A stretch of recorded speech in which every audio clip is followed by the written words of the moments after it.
Hey 918ers, it's Geek Boy, and I'm coming to you live from the ultra secret secure fan cave, hermetically sealed and socially distant, located in parts unknown, right here in the 918.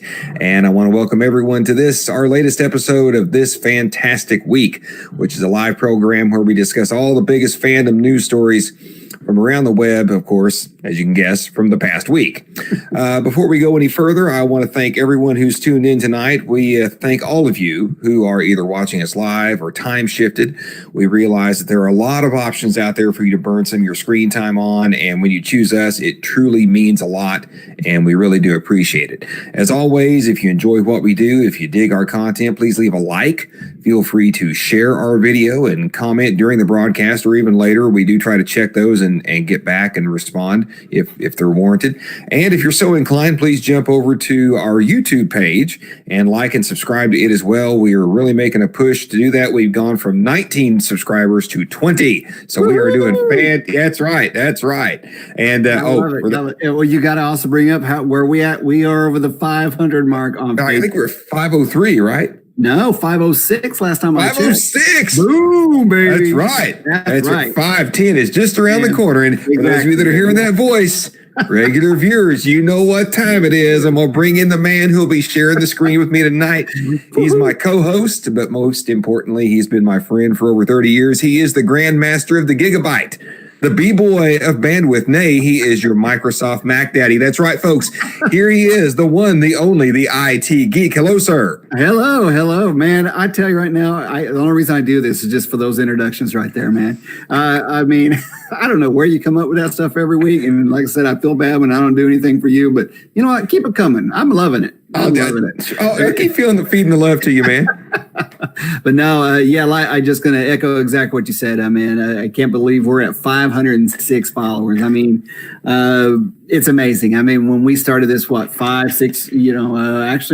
5 years ago, we had done some conventions and basically we decided, you know what, we need to kind of market this and put a label on us, and try to create a community where everybody could come together and share their thoughts and views freely over the entertainment industry, whether it's TV, movies, music, books, anything. We're willing to hear it all. Cars. I mean, oh yeah. Man, nothing is nothing is too small. Nothing is off limits. We are willing to talk about anything and everything. And we really appreciate everyone that joins us during these Thursday nights episodes. And we even enjoyed even more when you interact with us. And of course, we're going to throw our shout out to the first person I saw pop up. And I don't know, Geek Boy, if you saw it, but Courtney Morse has joined us. She was on there from the very beginning. So welcome, Courtney. Thank you for the hellos and welcome. I think she could be like one of our number one fans. I mean, I think you're right. She's with us every Thursday. I mean, the wives and stuff, but I think they've almost abandoned us at this point. They're in their other room. They're like, they're doing that shit again. Tired of these two. So tired of these two. But anyway, let's get back to the programming. Yeah, that's right. Speaking of programming, we have a lot of content being put out there by other members of the core group, of which drops its next installment tomorrow night.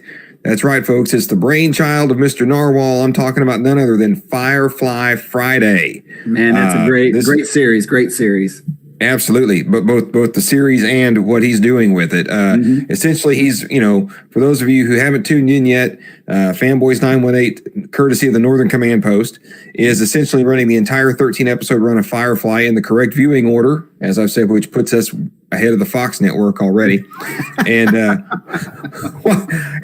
while he's doing that, he also peppers the chat room with little bits of brown coat trivia and other facts and fun things, and always invites comments and feedback. It's a lot of fun. I think we're halfway through the run now. I think last week was episode 6, maybe. Okay. We're halfway through the run. We're looking at some things to continue this on. Obviously, it wouldn't be Firefly Friday. I'm thinking about maybe switching it to rebranding it to Sci-Fi Friday or something. We'll find some stuff we can put out over the book. Yeah, put over the book faces without getting a copyright strike. Exactly. The Firefly Friday one, that's really hard to roll off the tongue, especially when you've been drinking. And so changing that name up would be great and allow us to continue on that show and adding those other episodes that we'll be able to add to it and stuff. So I think this is going to be a real fun Friday event, even after Firefly has reached the end of it. And I mean, I've heard rumors that we're looking at maybe a Buffy the Vampire Slayer. And there's some let's put it to the audience. I mean, if you guys have some ideas of content, put them out there. Due to legal rights and issues and stuff, we may not be able to do those series, but if we find the means to do it, we definitely will take that into consideration and try to please our fans. Well, and one of the I guess criteria that we're looking at is if I can look it up on Facebook and find it, then I'm going to consider it free game. And I agree. And so one of the things that I think we're going to do right after Firefly Friday concludes, and IT Geek, I know this is going to make you cringe, is we're thinking about doing Space 1999. Woo! That's for the true followers out there. Out of the 506 we have, you may get the 6. I don't know, man. I don't know. We may lose followers if they just. Man, if we start losing followers after that one, that's on you, bro. I know. But it almost would turn into a defend this show type thing. But anyway, for those of you who have been enjoying it, we thank you for watching it. For those who haven't tuned in, give it a shot. It is a lot of fun. We also have another bit of programming. IT Geek, why don't you talk about what Goldar's up to now? Because I think he finished Resident Evil, right? He did, but that does not mean that is the end of our episode of Night Crawlers. That's right, friends. Whenever Mr. Goldar puts it all together, he every Friday or Saturday night, I know he's been doing a few of them where he does it on what's going on with our trailer. Our trailer's not playing. Let me see if I can restart that thing. Gotta give the Nightcrawler a shout out. There we go. Okay, there it goes. There we go. So anyway, so Mr. Goldar, what he does is he takes a game, kind of an eerie game like Resident Evil or whatever, and he plays through the game and he gives you feedback and some tips, and just it's about a 30-minute segment where you just get to see him play a game, and it's a lot of fun. You are correct, Geek Boy, that he did finish Resident Evil 3, and so he has dusted off the Xbox original, Xbox 360, and I believe what was the game he was going to bring out? I cannot remember the game, and so we're going to leave it as a surprise. But yes, he's kind of dusting off an oldie but a goodie, and he's going to keep that series going, and we really appreciate it. And he's killing it on that. I think that's why we're at 506 right there, is because with that one of those nuggets of entertainment from Mr. Goldar. Absolutely. And again, it helps we like it because it kind of helps round out the site and the page. Yeah. Gaming is a huge part of fandom. Unfortunately, it's not one that I'm really into anymore. Yep. That's not tabletop. I decided in the early 90s that it would not be best for me personally if I became really invested in gaming, because I'm the kind of guy that sits up till 3 o'clock. I'd look like Penny on that episode of Big Bang. Hey, dude, where's Geek Boy at? I don't know. Well, hey, the one thing you wouldn't have to worry about is finding a Cheeto in your hair, though. That's true. Well, yeah, because can you imagine if I didn't cut my hair? I know. I'd look like an Arab trader with a big old long thing, but nothing in the back. So exactly. It'd be terrible. So I believe we have some other programming that we should throw a shout out to. One's going to air this Sunday. Do you want to fill us in? Absolutely. This is something that we talked a couple of weeks about, but we finally have ready to drop our next episode of Real Love. That's our Fanboys 918 watch party. And when it drops on this Sunday at 4 o'clock, you will be able to watch Bad Boys, the first one, the original. Some would say the best. It's Michael Bay's, the movie that brought Michael Bay to us, folks, and we will be watching it. It will be me and the IT Geek. We've taken some comments and some suggestions from our last episode. Doesn't look like it's playing there, IT Geek. I know. I don't know what's going on, man. Looks like we're having some serious technical difficulties there. That means it's going to be a great broadcast. People are tuning into a black screen. Thank you very much. Thank you very much for tuning into the black. Matter of fact, I think our viewership is going up since we're not on camera right now. You're probably right. Yeah. Man, what's going on here? This is crazy. This is crazy. Voice for TV, face for radio. That's what they always used to tell me. Anyway, so this Sunday at 4 o'clock, we will be watching we'll be dropping the latest episode of Real Love join IT Geek and I as we watch and dissect and commiserate on Bad Boys, the original. And as we said when we were putting it together, I can't imagine a movie that better sort of summarizes our friendship than that movie. So I don't think we're having very good luck with the trailer here tonight. We are not. But you know what? That trailer will definitely be played on Sunday during our episode of Real Love, and so it's fantastic. And we also got to throw a shout out to Mr. Narwhal for creating that masterpiece of blackness. That basically you did not see it all there, and so you have to now tune in on Sunday to catch that little trailer. So it is to me it was a lot of fun to do with you. The watching of Bad Boys, giving our commentary for 2 hours, and the comedy that ensues. It was a lot of fun. And I agree with you wholeheartedly. I mean, there isn't a movie out there that I don't think that kind of echoes our friendship more in tune than that movie and stuff. So not to give any spoilers away, but as we say during the opening scene, according to the wives, it's like sitting in the back seat. Exactly. So Courtney just came in, just another day at the Brown residence. I guess. That's right. With a bunch of laugh face. Exactly. That's right. Exactly. I'm gonna throw this. I'm gonna throw that shame at the Queen, because she's downstairs doing a Zoom call for a young professionals meeting. So she's eating up my bandwidth, and that's what the problem is. Yeah. So that's exactly right. Exactly. Ticket. Yes. Yeah. So with all that being said, before anything else goes wrong. Exactly. Well, let's get right into this. I'm really getting disheartened about having to make this RIP segment a continual thing. I agree. I mean, the only highlight here is at least there's only really kind of one person that we're kind of throwing in the RIP out to. But again, it's still it's almost sad in the sense that it's like we've come full circle. I mean, we've lost our original Surik a long time ago from Star Trek, the original series, and this week we lost. That's right, Ben Cross, our 2009 Star Trek Surik. When I read that, I couldn't believe it. It's the article that I looked at. Of course, it was posted several places, but the one we shared was from Cinema Blend. And according to what it said, according to the article, it was a very unexpected illness. It was very sudden. It did not say it was COVID-19. Well, that's good. Yeah, and matter of fact, I think he just wrapped filming on a film. I mean, he was, I mean, I know this is going to sound ironic to some people, but he was only 72 years old. Right. I mean, there's a lot of actors. Clint Eastwood is still acting. When it suits him. Yes. I want to echo what you said about, losing. We've now lost 2 of our 3 Suriks, or Sareks. Sorry, pardon my misspeak. Sorry. But there are a lot of criticisms toward the JJ Trek. Some of them I understand why people are upset. Some of them I disagree with. Some of them I don't. The one thing that is universally praised about those movies is the casting.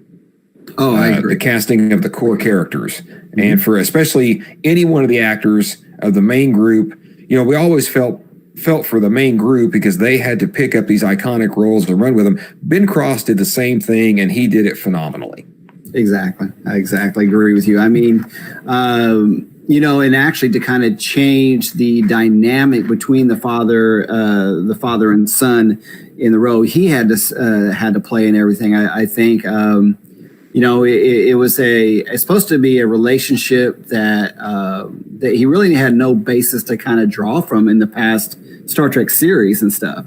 You had this relationship that was well established, and with JJ's version, he had to kind of draw upon it anew.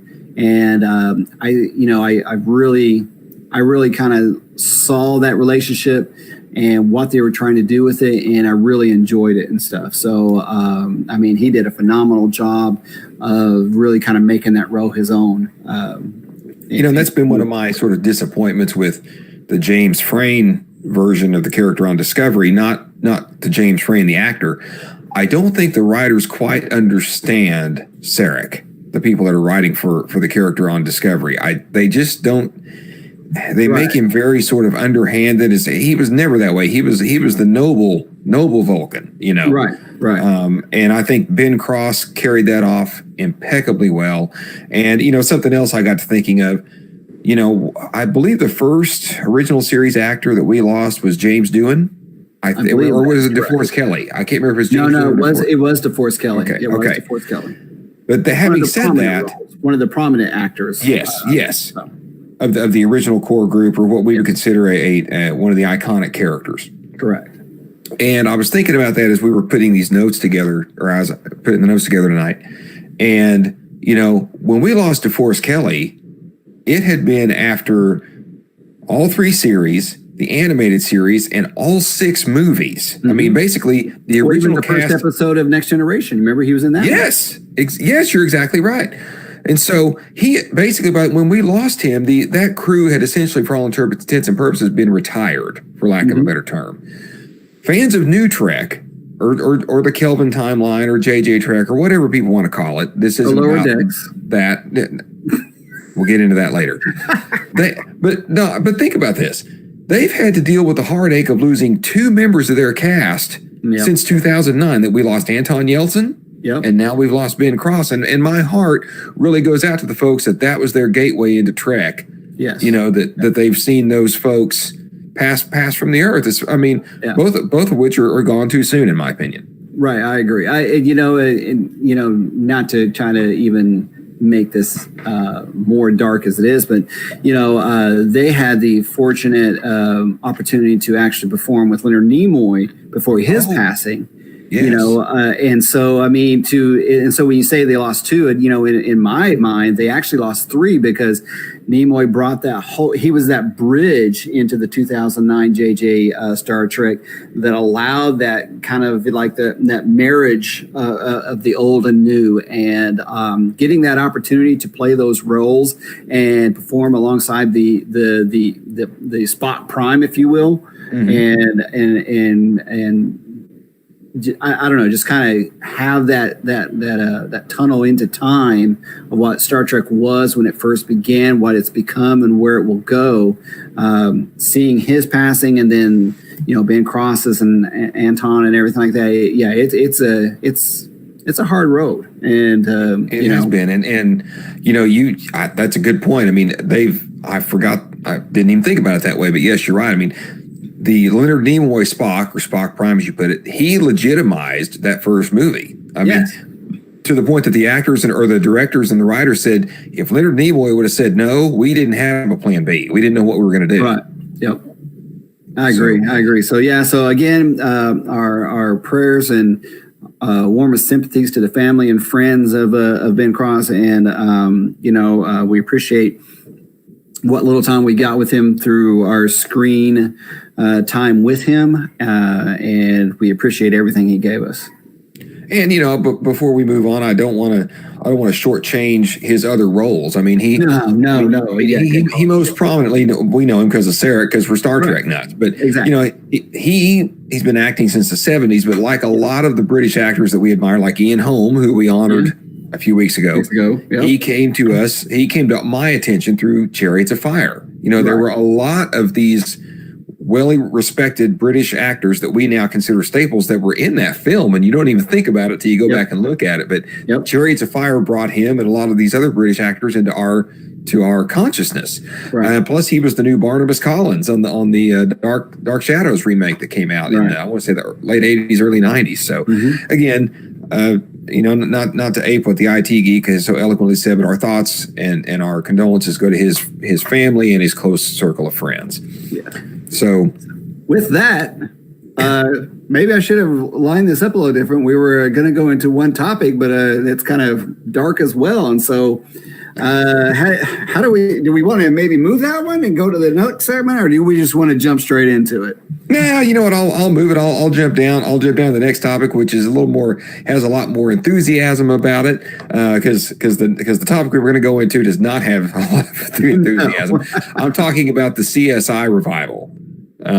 This, not to be a plug for Cinema Blend, but this again was the site that we saw it reported at. This is something the Baby Giraffe is quite excited about. Yeah. The pending CSI revival, and this is not a reboot. Okay, I want to be clear. This is not like what they did with the Y50. They've already got William Peterson and Georgia Fox lined up to return as Gil Grissom and Sarah Seidel.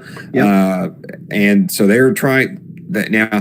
What I understand, this hasn't gotten a quote unquote series order. But if you've got those two people lined up, I can't imagine they're not far behind that. Right. So what I read today is that it is a limited series run, and from my understanding, apparently the new CSI team is in a jam, and they're being forced into a situation or something is being threatened upon them, and they pull the expertise of Grissom and Sarah back into the team, and they're actually going to lead this new team through this difficulty and stuff. So I've got some, though the casting is not complete, I do have some information from the article that I can read through to kind of give you an idea of what the team would be like. So absolutely. I'll do that real quick. So basically there is a Maxine who's described as a former basketball coach and scientist now heading the crime lab. You've got Josh, a level 3 CSI who specializes in crime scene and construction.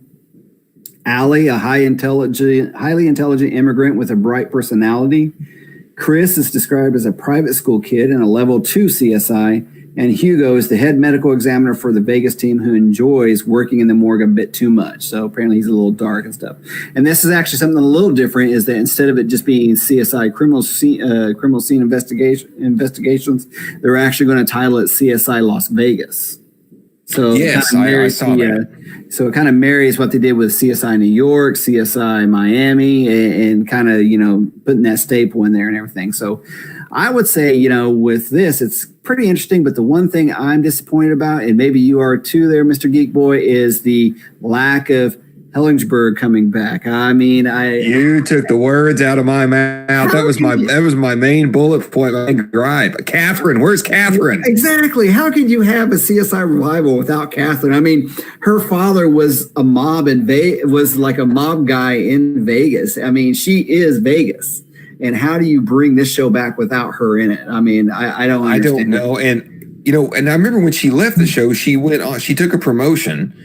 And I don't remember where the character went. Right. So maybe I should have looked at it. Maybe it wouldn't make sense to bring her back. But if that's the reason they're bringing, Grissom and Sarah back, I can see an excuse to bring Catherine back as well. I loved that character. I love the actress. I've loved her since Bad Boys. Boys, I know. We loved her in on Sunday. Exactly. No, I agree, man. I mean, this is, when you think of CSI, the original series, Grissom's the first person who pops to your head. But to me, Fox is not it. She is not the person I think of. It's Grissom and Catherine.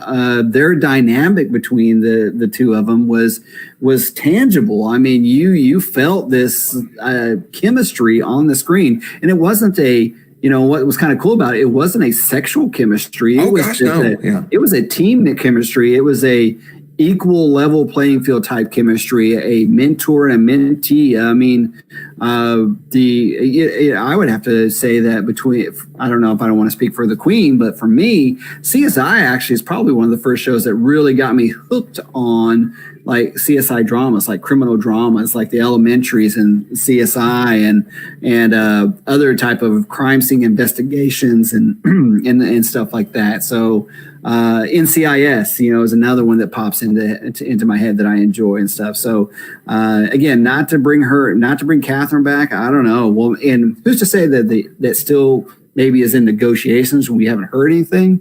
But to me, the trio that needs to be there is the Grissom and Sarah and of course Catherine. I agree 100%, and I'm gonna again echo what you said. That show, when it premiered, it changed the face of police procedurals. I mean, exactly. Every show that's on now owes its DNA to CSI. Just 100. Like every police show that aired from, say, 1987 on for a while owed its DNA to Miami Vice and Hill Street Blues. Some of that Y50. I mean, yes, there's so many of good cop dramas, but this is one of the. And sorry to cut you off there. No. this is just one of those first ones that it kind of took us to the next level. It was not so much the detective work. It wasn't the police work. It was the behind the scenes where the evidence went to prove what was going on. This is where, you got to see the lab and how they were doing DNA testing. And yes, we understand that DNA testing takes a lot longer and it's not solved in 24 hours, of course. But I mean, it was so cool to see these crime scene reconstructions and where you could actually turn the light on and see the path of the bullet and the angle, and shows where this shooter could have came from. Some of those elements was just so cool to see and everything. So yeah, the fact that I know today, I know for a fact, because I heard interviews at the time when the show was on, or even the spinoffs were on. It's made people who commit crimes think twice. Like, oh yeah, they take extra precautions because of the show. This show, I mean, it's insane that it's. Oh yeah, it's kind of funny. It's like all these shows are great, but I mean, how good of a killer are they putting people out there? Yeah. It's like, okay, let me see. All right, I'm going to do this and this and this and this and this. Okay, so I liken that to, it's kind of like when you watch a military movie. Oh yeah, and I don't mean like something that's over the top, but like something like Hunt for Red October, or Air Force One, or something a movie that is supposed to be quote unquote real. Right. For whatever it is they're showing you, there's probably 10 things they can do that they're not showing you that they can do. Exactly. For that reason. Now, one thing that I thought about when we were doing this, it's going to be a limited run. Something that CSI did not do. Well, they did it at the character level, but not at the story level. I wonder if this new show is going to be serialized, if you'll forgive the pun. That's a great question. I just don't know. I'm just wondering. I don't know. There's so much information around this, and to be honest, I did not actually watch the series finale of CSI. I didn't really kind of like it when I didn't really watch it as faithfully when Ted Danson and Elizabeth Shue came on to it. It just kind of, I don't know, it kind of, especially when Catherine left, I don't know, the steam in it kind of just took it out of me, because again, after Grissom left, she was the CSI and stuff. And when she left, it was like, there's really nobody there that's not the original cast that basically got me interested in the show. And so to continue to follow it, I don't know, it just didn't, I didn't have the appeal to me anymore. So did you ever watch the series finale? I did not. I'm kind of like you when the main three, of which I consider Grissom, Sarah, and Catherine, when they all kind of left the show, and thank you for putting that in perspective because I forgot what order they left in. I knew that Grissom left first. Yes. Again, the show just kind of ran out of steam for me. And again, as the ratings will attest, I enjoyed the spinoffs, but they never really grabbed me as well as, I very much enjoyed CSI Miami, even though I wasn't a big David Caruso fan. Right. We used to actually do a pretty good mock of his delivery. Right. Eric. And I guess one of the reasons why CSI had such goodwill for me from the very first is, again, this is going to be kind of a deep cut, but I'm reminded of it because I'm now watching Hannibal on Netflix, is that, the very first take on a Thomas Harris novel was the movie Manhunter that Michael Mann directed. Yep. And that was actually his version of the novel Red Dragon. And of course, William Peterson was in that. Plays Will Graham, who is the profiler. You were trying to say Grissom. I know. I had to catch it. But then when I saw him on CSI, and Manhunter was not a box office success. It's more of a cult film. Yeah. But when I saw him on CSI, it was just a natural fit for him. It was. I agree. I mean, when I saw that movie and then saw CSI, that's what drew me in, is, William Peterson being in that. And I was like, oh man, he was great in that movie. I want to see this. Yeah. He brought some gravitas to it. He brought some legitimacy to it. He did. I mean, it's like, and the funny thing is, I'm really trying to pull from my memory here. He didn't look that much different from the movie to the show. I mean, it was like, he could have been the same character easily from the two and stuff. So yeah, yeah, it was just I have to admit, for the Queen and I, we enjoyed CSI New York. I like Gary Sinise and everything like that. Of course, she didn't like watching CSI Miami with me too much because I always made fun of Eric, because especially after he got shot in the head and then basically survived. I'm like, man. So I'm just like, what, is he going to eat fucking oatmeal the rest of his life? And like, my name is Eric.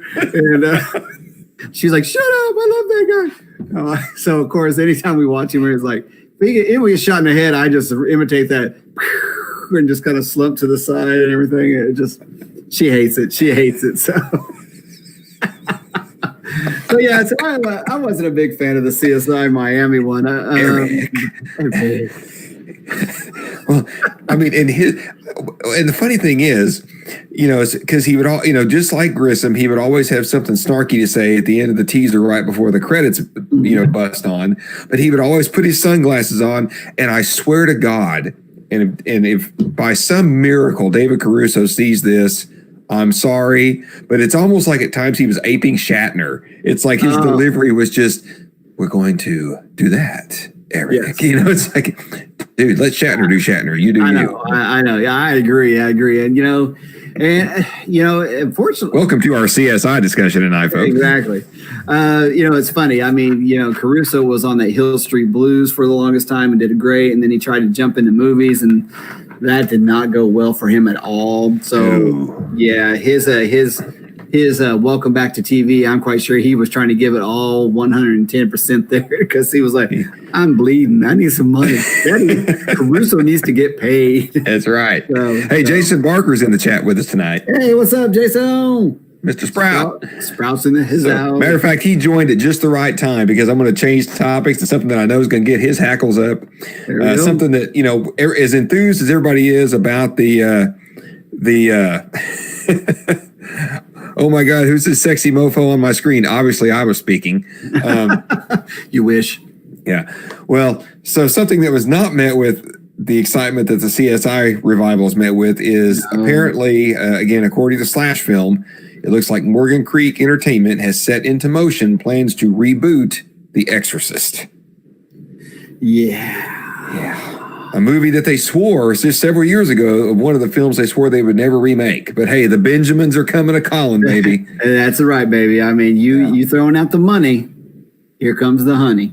Yeah, I agree. I don't get it. I do not get it. That is probably one of the first movies that I literally hid behind the chair to watch.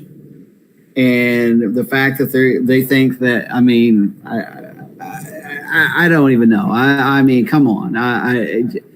Why touch this? I know. Well, and I kept thinking, trying to find something to compare it to, like what the closest thing I could come up with was the Rob Zombie remake of Halloween. Right. Okay. Yep.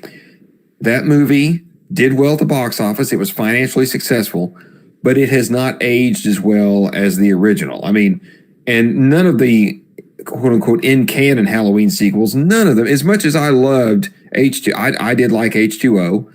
I enjoy watching Halloween 2, even though I see it for all the warts that it has. But even the one that we just did, back in 2017, even it is not as beloved as the original Halloween. So how they're going to do something with The Exorcist, a reboot that's going to not make people not take away from the original is just beyond me. What do you think about that?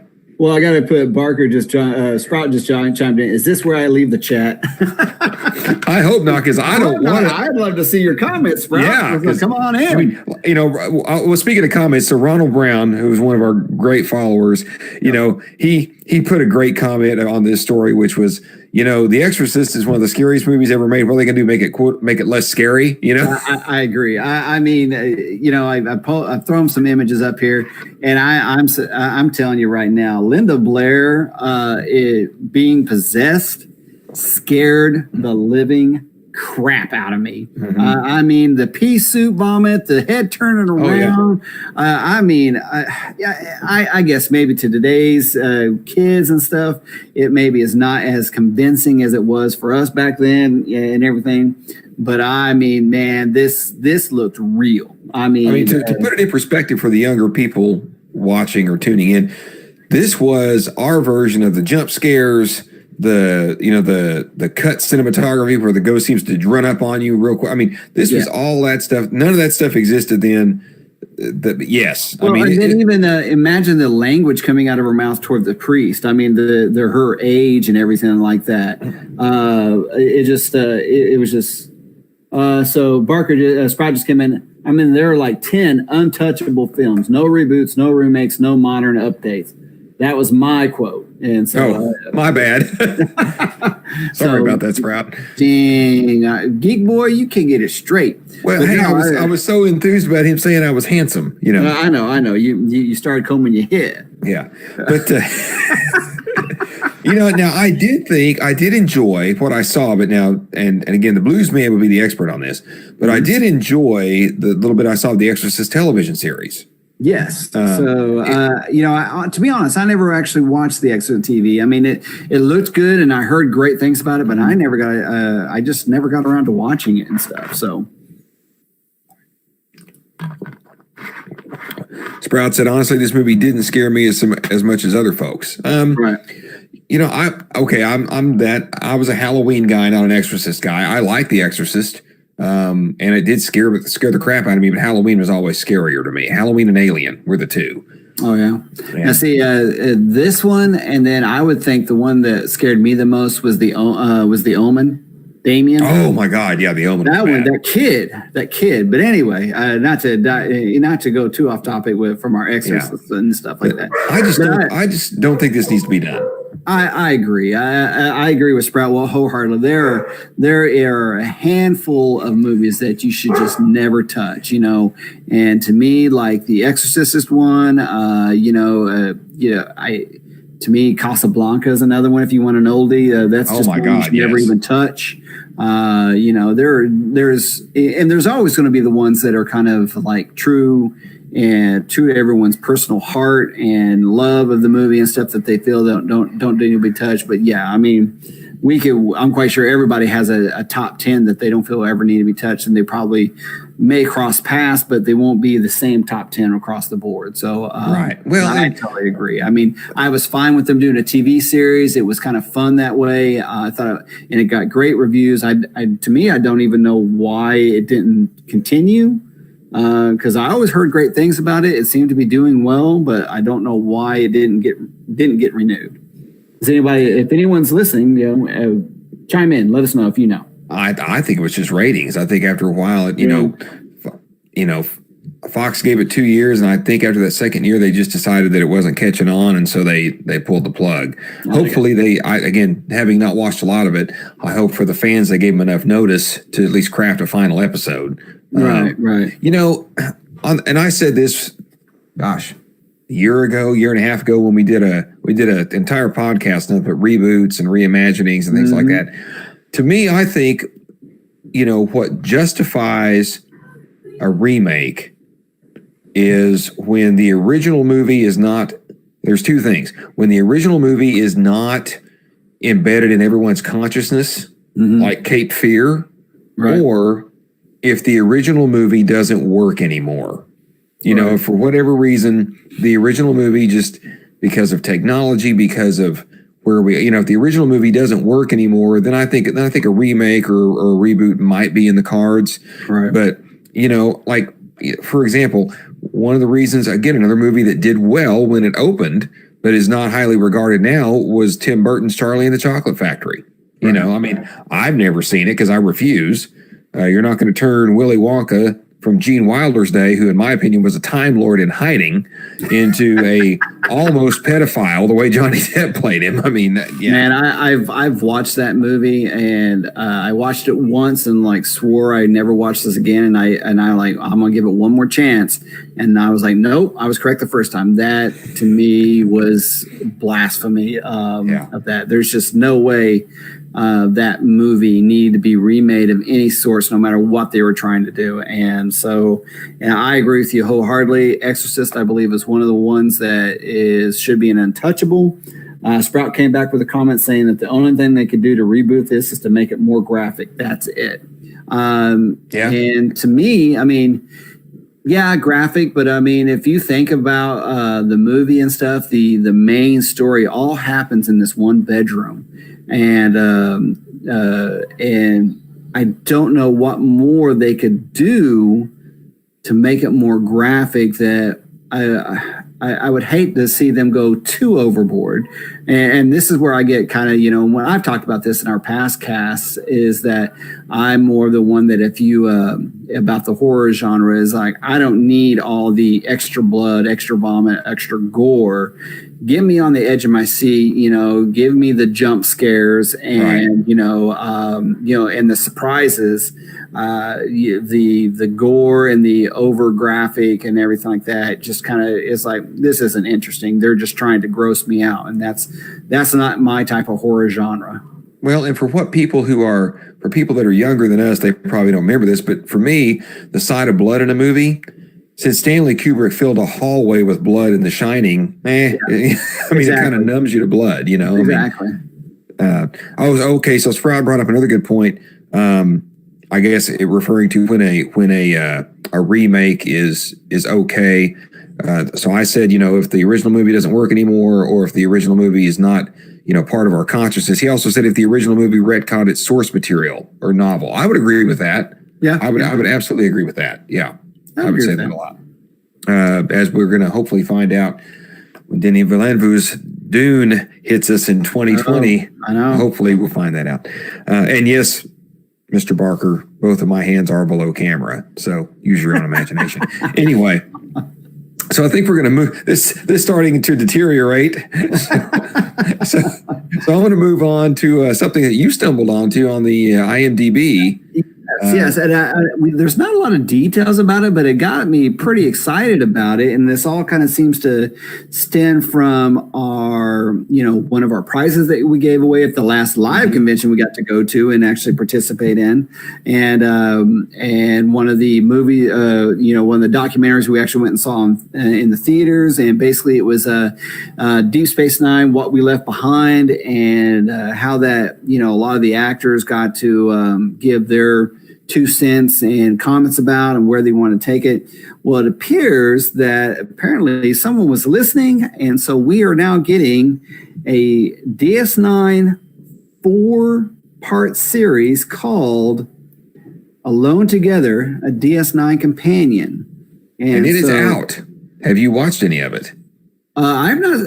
I don't know if it's out yet. No, it is. I've seen part of it. Oh, have you? Okay, so no, yes. I just found this, and I've not had a chance to do the research to see anything about it. But so the synopsis I saw about it was, it's set 25 years after the events of Star Trek Deep Space Nine. Alone Together follows Dr. Julian Bashir as he goes to visit his old friend Elam Garrick on Cardassia and uncovers a dark secret in the process.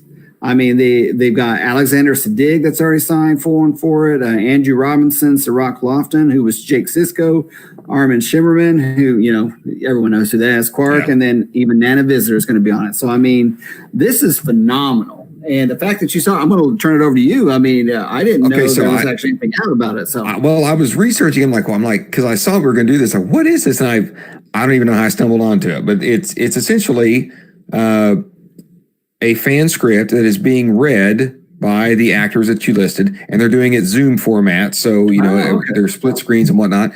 But the thing that amazed me, again, so there's zero production value. Now, there are blank areas where the narrator is reading it. To me, if some overzealous fan wanted to go back and create some CGI runabouts and stuff like that and put them in there, I think that would be fantastic.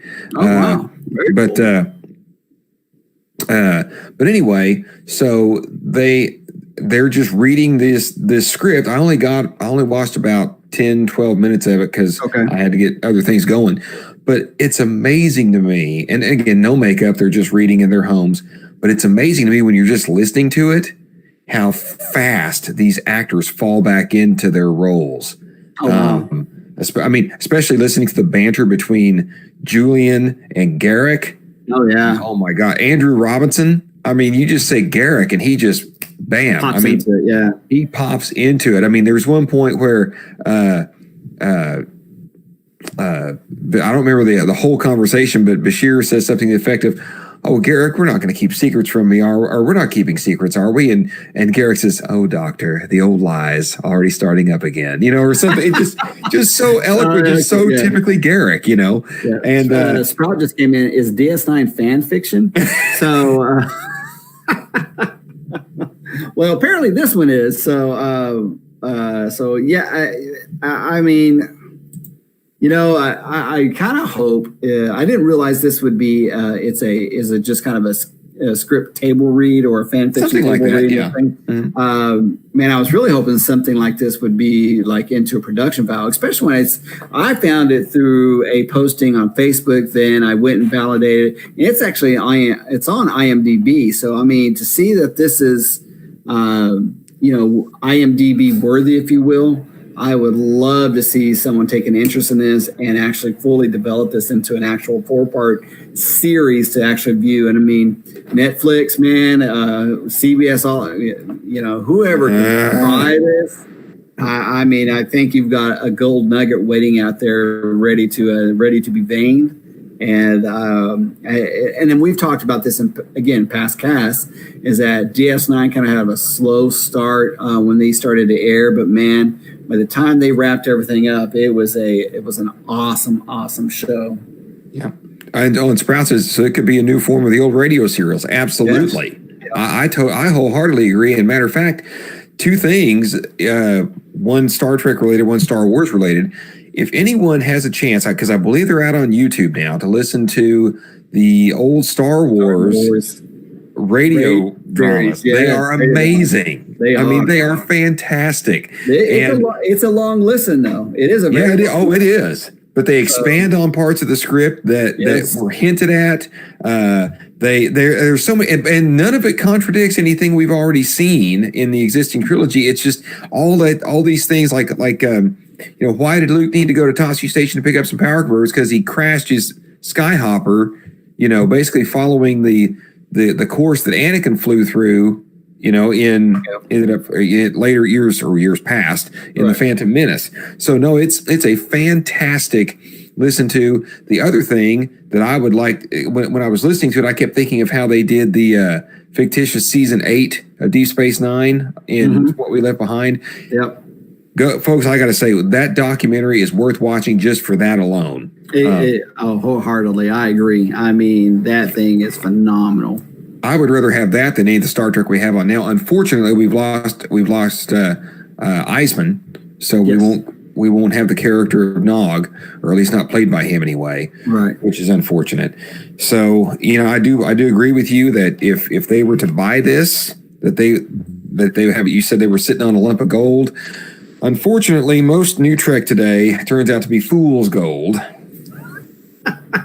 which is going to dovetail into our next topic. Okay, ladies and gentlemen, people that know me are probably wondering why I have held my fire for 3 weeks. That's right. Okay, we've been waiting on. We've been actually holding this for a little while just to see what would grow from this little seed that the CBS All Access planted here.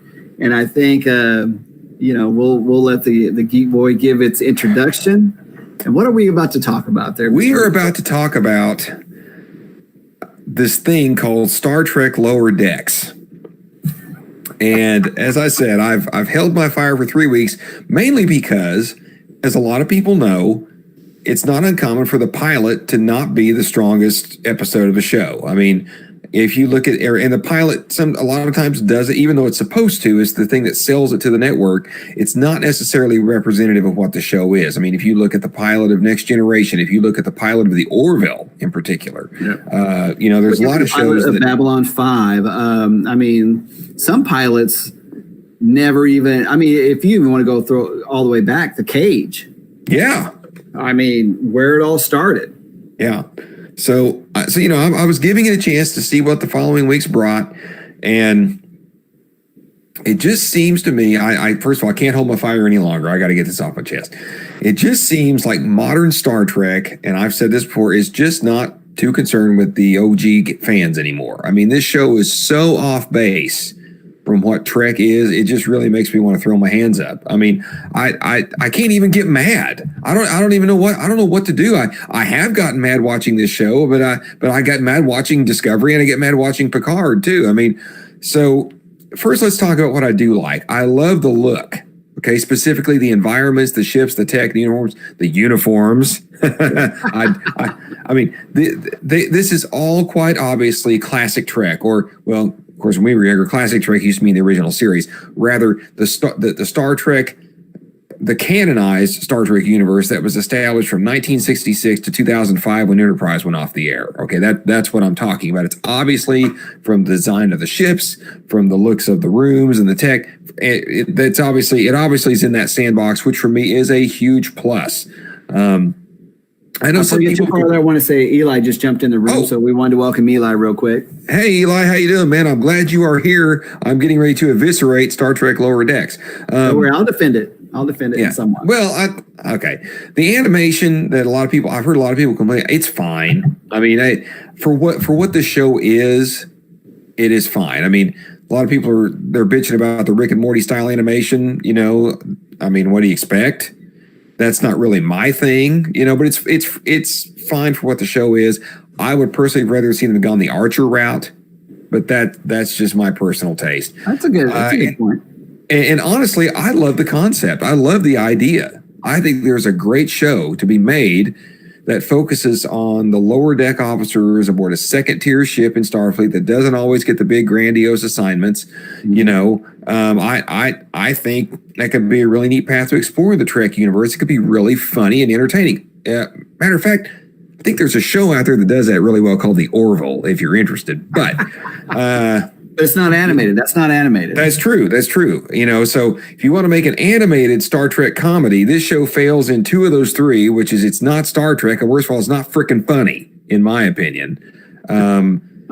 You know, I mean, I do have to admit, and I'm almost ashamed to say this because, you know, I did finally get a good belly laugh out of the show in this third episode. Of the three that have aired, the third one is the one that has offended my Trek sensibilities the least, even though it still got things all over it that drive me nuts.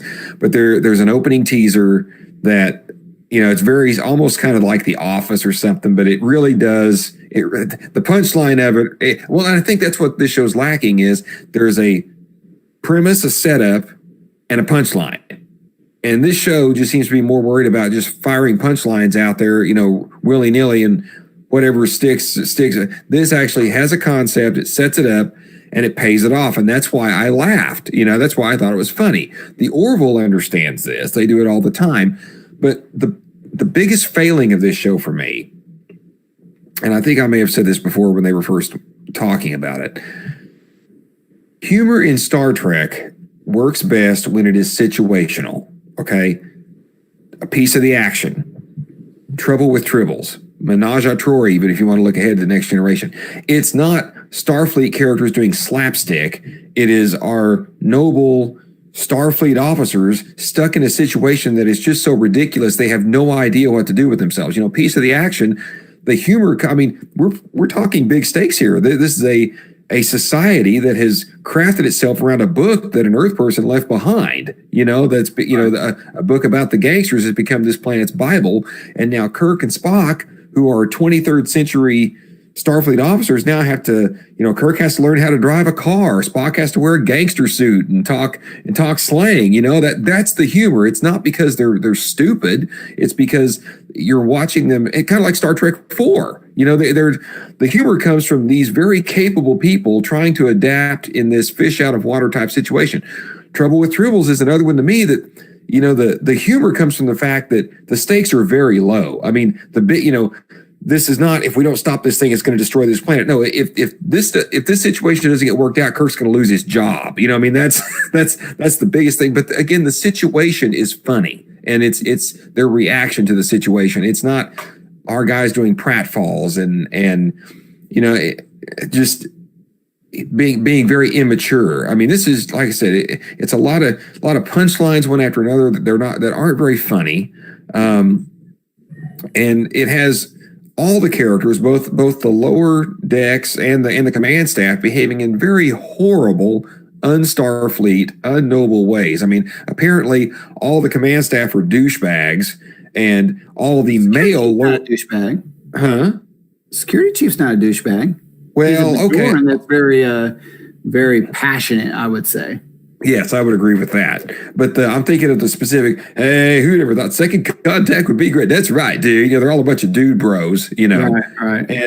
And the, then you've got the lower deck guys, which apparently, all the male characters are pretty petty and incompetent. The female characters are all Mary Sue types who are just awesome because, and they also both have a hint of passive aggressiveness built into them.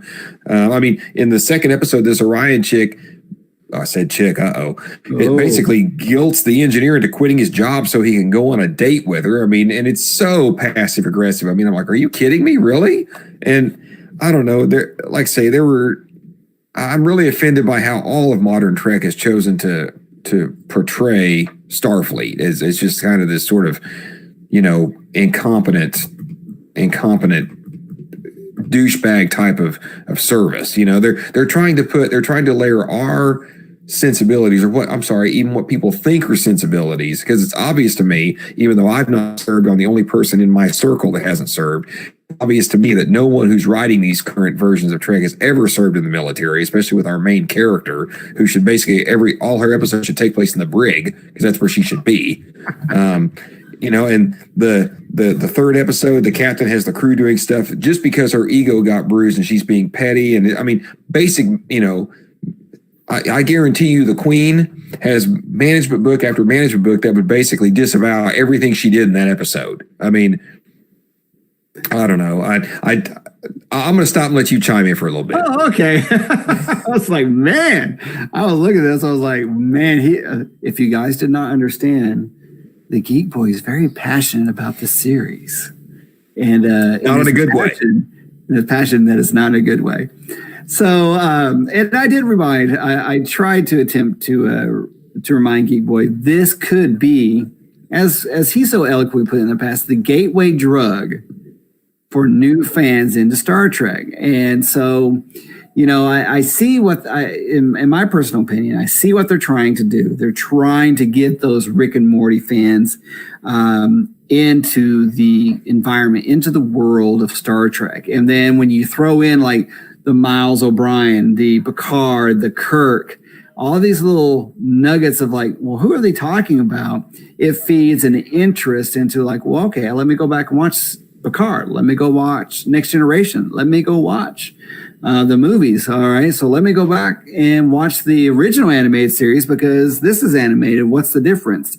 I think it's trying to foster an interest and that will expand into what has already taken place. And that's exactly what you did with your daughters and what I did with my kids. And I really wish we had someone on here that, like the Queen, not the Queen, Madam Brunches and Bullet, and on here to kind of give us her take on the show. And is this something that she's offended by, or is this something that, that this is something that interests her? So I do agree that some of the comedy they put in there is just way over the top. It's not Star Trek. It's not Star Trek in our flavor. It could be, you got that right. Yeah, it could be the flavor of someone else, and to me that is fine. But I think I've chuckled at it a little bit more than you have. It's something that to me I've kind of talked about again in the past at other conventions, that they needed to do another animated series with almost cadet level type of interaction. I was thinking more of like back in the academy versus on a lower decks type situation, but I can see where it's going. For me, each week has gotten a little better. The third week to me was almost, 100 times better than the very first episode. To me, I actually that's not saying much, but yes, you are correct. I mean, it really set up a whole storyline. True, it's not our typical Star Trek, but I mean, from the very beginning, it set up a chain of events that paid off in the end, in a sense that it explained itself. It's like the captain. You're right. She got her ego bruised. So, and then she found out that people were doing the Scotty maneuver, as I always like to call it. But basically, you take your however long it takes to do something, you double it, and then whenever you're done, you're the hero. You know, when it's done earlier, you're the hero. So it's something that's what gave me the biggest chuckle, was the fact that they took something that was very classic to the Star Trek story, where it went all the way back to Scotty saying, like, you never tell them the right time. You always double it. That way, when Captain, it can't be done. Scotty, you got 5 minutes. He's like, well, this will only take me 3. And he's up and running. So like, yeah. Scotty's this great engineer, when actually he just knew his stuff.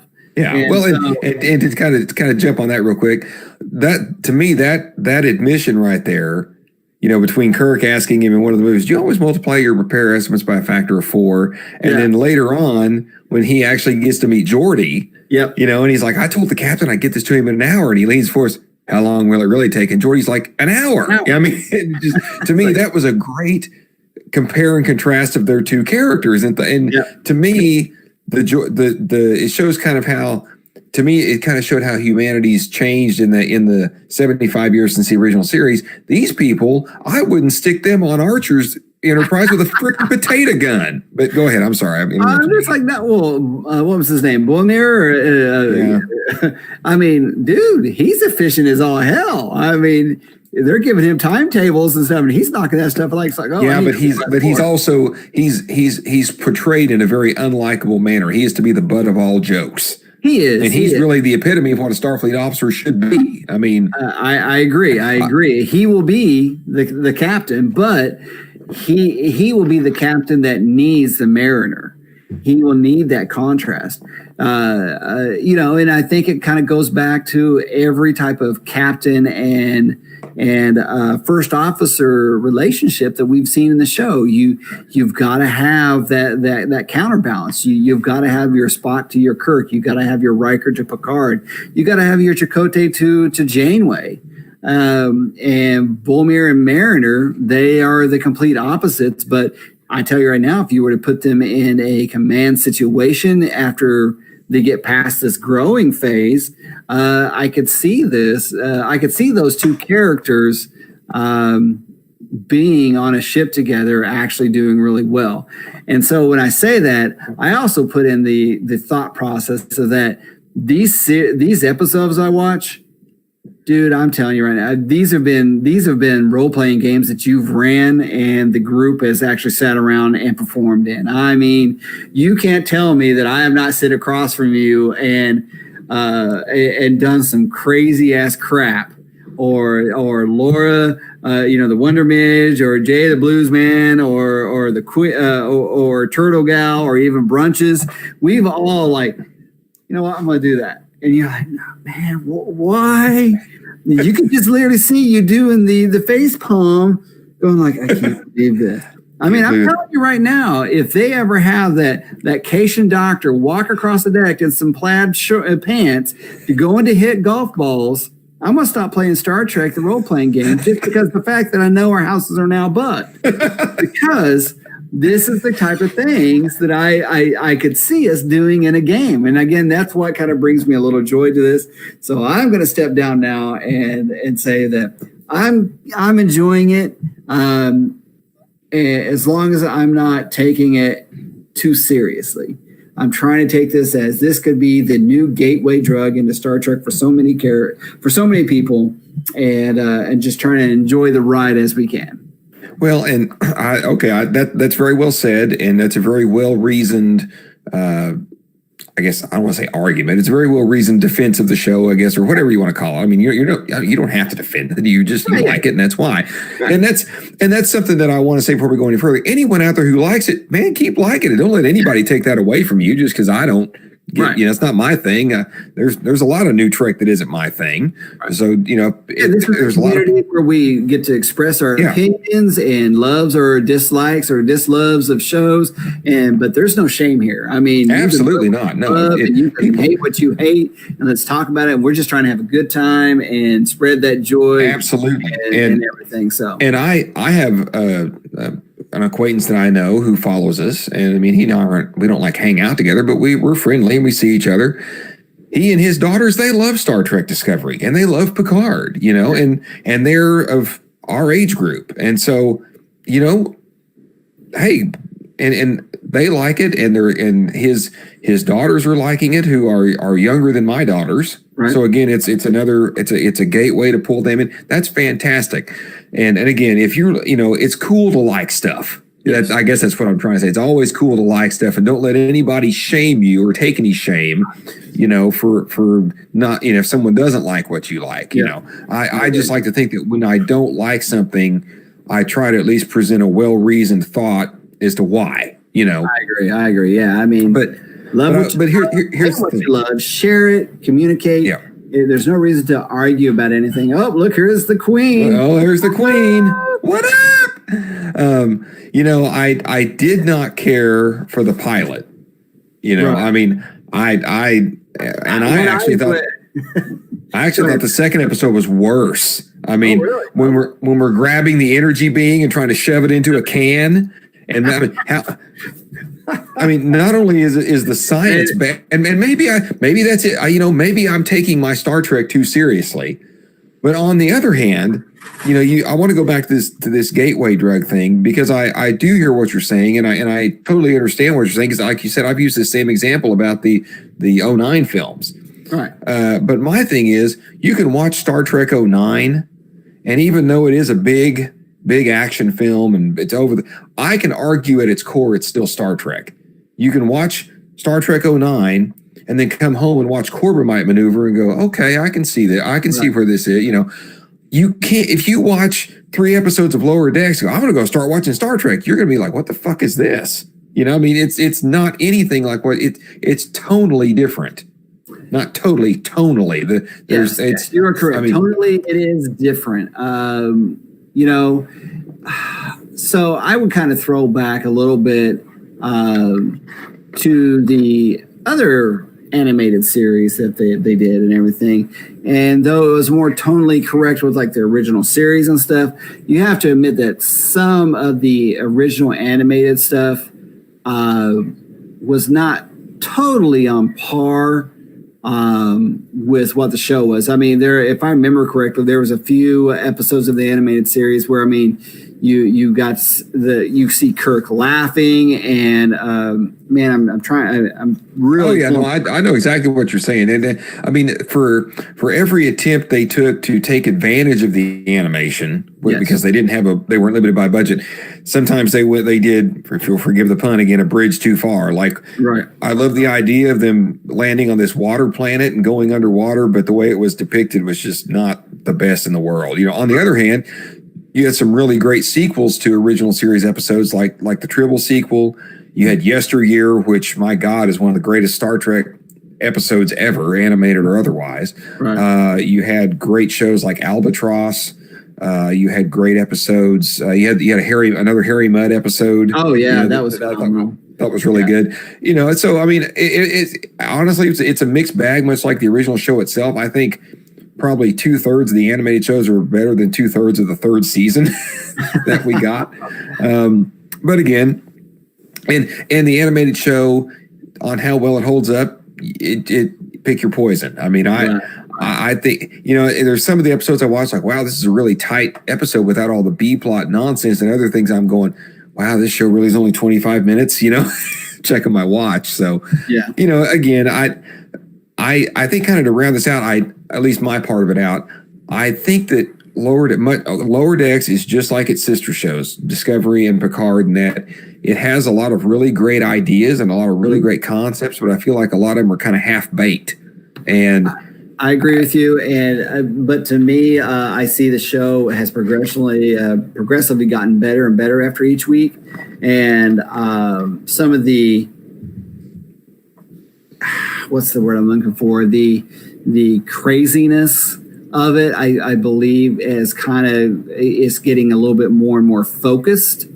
And so I'm enjoying it more. I can see it tonally maybe eventually coming online with what we're used to. And I think if they're smart, what they'll do is they went full tilt with the Rick and Morty, pulled them in, and then maybe let's gradually kind of wean them over to what a Star Trek really is. Because, I mean, you got this from, I don't want to give away too many episodes and so, that if you haven't watched it yet, but I mean, this third episode, I mean, it's almost, to me, it was kind of like, you got to see a little bit of the comedy side of what a landing party would have to encounter. But then also you get to see a little comedy part of what a fan would be like viewing what's going on. And so hopefully maybe that entices you to go out and watch it and stuff. So, because I believe CBS All Access, of course, is still running their like first week free if you sign up and everything. So I think it's called a fire sale. Yes. So I don't know. I hear what you're saying. And one of the things I really appreciated was that we got the character of Ransom actually got to be a character, the XO. He got to do a very Star Trek-ish thing. One thing I do hate are all, I mean, I think they did the O'Brien one well, but all the other little references that they seem to throw in there, kind of like when she goes, "Well, who am I, James T. Kirk?" I'm like, shut up. Shut up. I mean, because she's ripped the sleeve off her uniform, and she's surrounded by natives with spears, and she's like, "Who am I, James T. Kirk?" I know, and that's what I find so funny. It's because, and to me, it's those little nuggets. Like, what is she talking about? Is that going to encourage someone like, who is this James T. Kirk that I need to go back and watch? And what is it that she refers to? And then they watch the series until they finally, oh, okay, I get it now. All right, so let me throw this out, and you'll just say, "Geek Boy, you're overthinking it," or no, that's a good point. And that is like the things that I see, and this is not confined to Lower Decks. It is confined to, as I say, all of modern Star Trek. Okay, right. Particularly the TV side. I judge the movies a little differently because I got 2 hours. You got 2 hours to do this, and but like it seems like.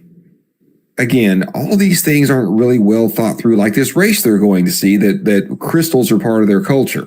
Okay. Right. So they land and it looks like they live in like crystal huts and they have spears, but yet they've got spaceships. And yet but they also have this sort of very primitive judicial system, but they also just got pulled into, made members of the Federation. It's just like none of this stuff seems to make any sense, like they don't have energy weapons, but they've got this, and they board the ship in spaceships, but they get spear, and they keep making jokes about the fact that they're carrying spears, but yet I don't know, like the and their ships look pretty impressive, by the way, and I don't know, it just seems like this is just all made. Oh, that'll be cool. Well, how does it fit? I mean, how does it fit? Like, I don't know. Am I overthinking it? Well, I mean, no. You bring validation to what is going on and everything, but I think you're overthinking in the sense that you're just not trying to enjoy it. I think you're also bringing like. Not that I want to say this, but because it's true, you're applying too much logic to it, and so. But again, we can't have that with Star Trek. I know that's the oxymoron there. It's like this is Star Trek. I mean, it's supposed to have a sense of continuity, a sense of like logic and thought, and this is how it works, and that's what we're kind of accustomed to.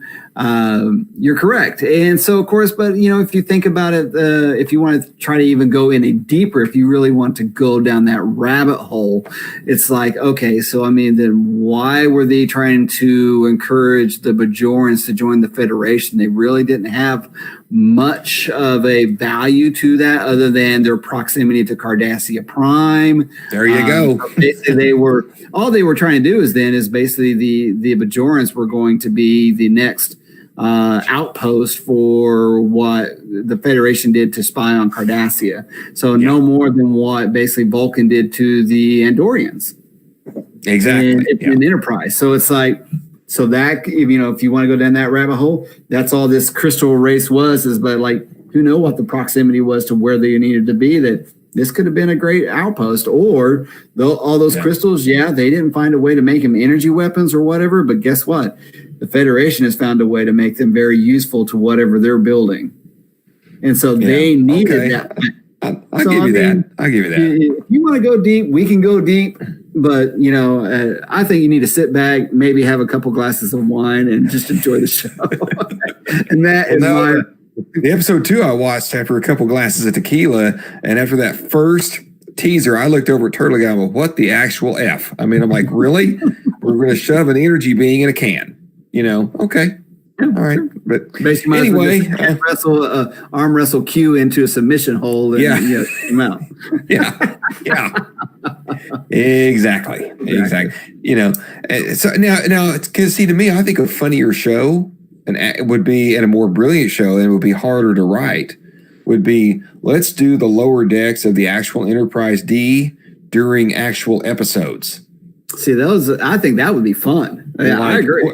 What happened? What about the poor bastard who is trying to get to the bridge during a saucer separation? Yep. And but they've sealed off the turbo shaft because of the ship's going to separate. Now he's got and he's got important stuff to do. Or to me, if you even think about it, on the episode of Tin Man, what happens when they're all resting that night? I mean, you want me to do what? I don't know what to do here. There's so many serious episodes that could be comedic value for second shift. Oh, yeah, absolutely. Yeah. And I get it. And especially since there's an actual beloved Next Generation episode called Lower Decks that is very good. Yes. And very earnest. And I mean, it has some comedy to it. It does have it does show how the lower ranking officers or people on the Enterprise see the command staff. I mean, it's very good, but it's done with a lot more nuance than anything this show's ever done. So, but anyway, I think we've beat that. I think we have. Is there anything else we have to beat before? I don't think so. But I did see a couple things drop that we have not posted to Facebook that I want to kind of bring out, and I think we need to kind of keep an eye out for it. Okay. And it's 2 topics that are really interesting and really kind of close to our hearts. And the first one is that there is now a rumor that Ben Affleck will be returning as Batman in the Flash movie. And I don't know if you've heard that yet or not, along with Michael Keaton as appearing as Batman in the Flash movie. I had not heard the part about him coming in the Flash movie. There's been the rumors going around that he's been negotiating back and forth for a long time, and they've been trying to. And I always figured it was probably because they needed to do some pickup shots for Justice League. That maybe stuff that they didn't quite get filmed, and that could be part of it. But I think that would be great. I think it would be fantastic because I actually thought his Batman was one of the things about that film, the Batman v Superman, that was really good. Yes, I agree. So I think we need to be on the lookout for more details about that. I saw that kind of drop this late afternoon, and I was like, I'm going to keep that for our little show tonight. So we need to keep a lookout on it. And the second one, which I thought was really kind of cool, is apparently Olivia Wilde has been basically hired to produce a Spider-Woman movie. Really? Produce or direct. So Olivia Wilde, I believe she is the actress who married Jason Sudeikis, who's known for his comedy and like in Horrible Bosses and the Vacation series. Wasn't she also in Cora from Tron Legacy? Yes, she was. Yes, she was. Yeah. Okay. So she's a huge nerd fan like us, and so I think she'll do great things there. So I think we need to be on the lookout for that type of information. Those are some nuggets I thought were really interesting. I hadn't heard anything about a Spider-Woman movie, and so to hear that, I was pretty excited about. So if you've heard anything, we got a John Kraft just joined us. I don't know when he joined in, but welcome, John. I hate to say it, but you're kind of joining us towards the end, but welcome anyway. That's all right. So, now, hey, we'll who knows? We may be on another half hour the rate we're going now. Who knows? So, but those are those are the two topics I wanted to kind of bring up and ask our friends to help us keep an eye out for it and help us keep us informed. I think Spider-Woman is long overdue for a live action debut. I mean, as much as Black Widow, I think her and Black Widow were kind of that same tier of characters that didn't quite get enough respect. I'm always upset that Black Widow didn't get her solo movie during the main run. I agree. But with Spider-Woman and with the with what we saw with Captain Marvel and the Kree and War possibly on the forefront, the Spider-Woman character in the comic books was very important in that type of storyline. So I could see why this could move forward and help spell out that Marvel storyline. So I'm pretty interested to see what they do with it. I do too. I always thought, that they were going to end up bringing Spider-Woman into Agents of S.H.I.E.L.D.